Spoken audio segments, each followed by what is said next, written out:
Good morning छात्राओं। गुणनखंड विधि से वर्ग समीकरण हल करने के लिए मैंने आपको एक 50 उदाहरण की सारणी बताई थी। उसी सारणी को प्लस प्लस के चिन्ह थे और आपको इस प्रकार से समीकरण भी लिखने को कहा गया था।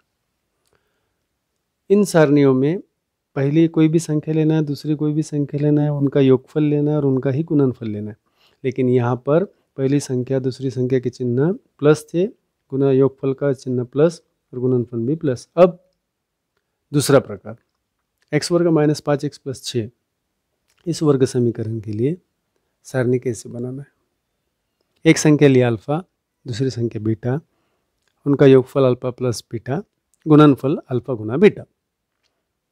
अब एक संख्या ली जो समीकरण की दी हुई 2 3, 2 और 3 का योगफल 5 और गुणनफल 2 तिया 6। लेकिन चिन्ह कौन सा है? अब देखो ध्यान से, 2 का चिन्ह माइनस, 3 का चिन्ह माइनस, दोनों का योगफल ही लिया है और चिन्ह कौन सा है? माइनस। लेकिन गुणनफल क्या आता है? 2 तिया 6, वो आता है प्लस। जैसा ऊपर समीकरण में दिया है x वर्ग माइनस 5x प्लस 6 बराबर 0।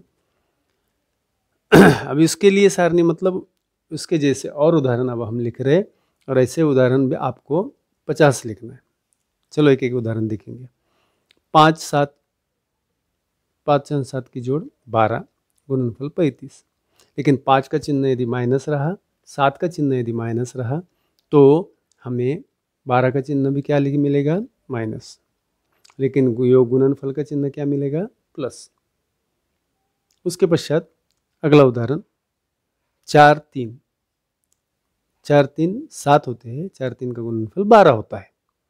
4 का चिन्ह कौन सा लिया? माइनस। 3 का चिन्ह कौन सा लिया? माइनस। दोनों का योगफल वो भी माइनस और उनका गुणनफल प्लस। अब आगे का लास्ट उदाहरण 9 8 17 72, 9 का माइनस, 8 का माइनस, जोड़ माइनस, लेकिन गुणनफल प्लस।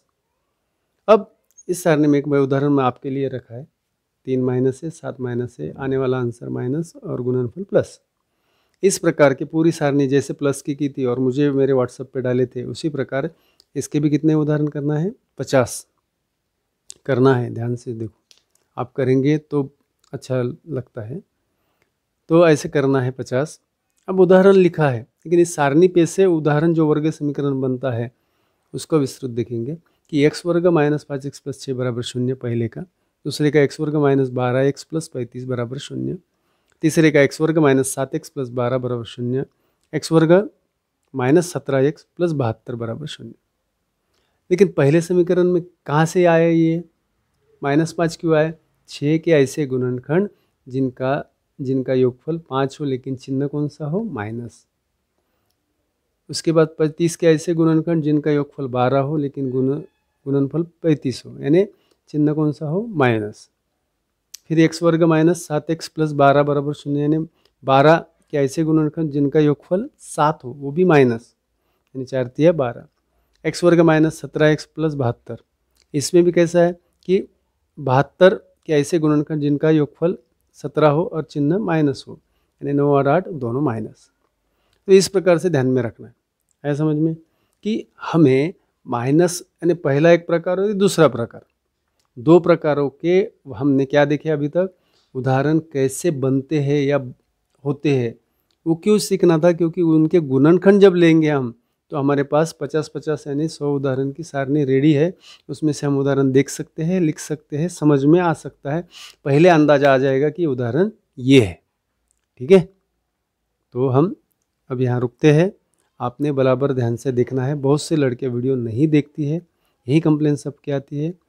मैं यूट्यूब पर देखता हूँ, उसमें ओके लिखना है देखने के बाद। ठीक है, ओके।